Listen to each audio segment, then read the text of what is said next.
we're talking about storage. And of course, the question that we may be asking ourselves now is data localization. So there's data that needs to, there are data protection laws that actually say that data cannot leave, the country.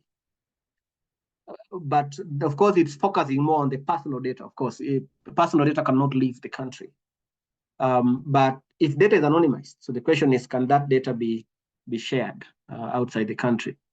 So it's important to think about all these things and write them down in a data sharing agreement or data sharing policies that are associated to the study.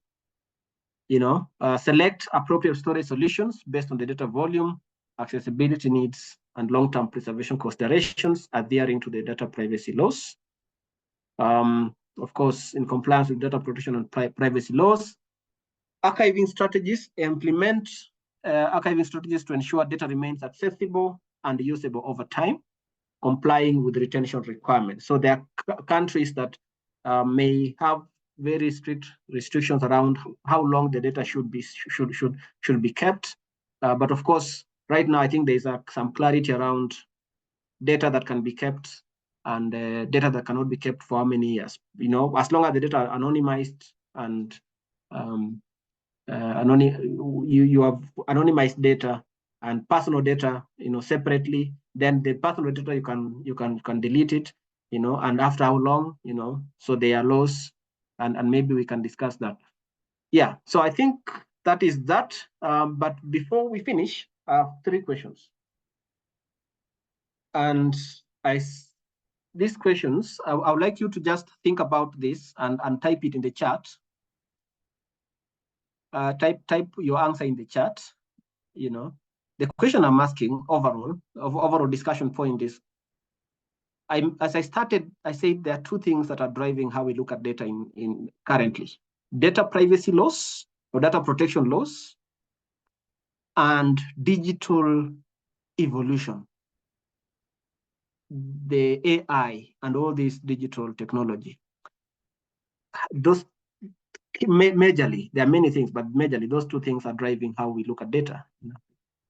So the first question I'm asking is, what opportunities do digital technology and privacy laws bring regarding availability and sharing of data in Africa? Now, we can focus this to mental health, but you can also look at the data in general in Africa. What opportunities do you see going forward? I've mentioned some of them, but if you think about any, please just point it in the chat and we discuss. So the second one is, now it's very related to this one, is what challenges? The first one was on the opportunities, but the second one is, what challenges do you see? And then thirdly is, what ways or how can we navigate these challenges? What are the ideas and ways, solutions that we can navigate these challenges as we chart the way for better data sharing in Africa for mental health? Up to there, ladies and gentlemen, I have finished. The next slides are just references, which we will share. Please go through them. But I just want to stay here for the next 3-4 minutes to just see your interactions in the chats about these questions that I have asked here. What opportunities do you see that digital technology brings, and privacy laws and this, data protection regulations? What opportunities do they bring around data sharing? What challenges do those 2 things bring around data sharing? And how do we navigate those challenges? Right. I think I will stop here and hand it over back just to see the questions. You can think about them and please drop them as we continue with the next set of questions or question and answer.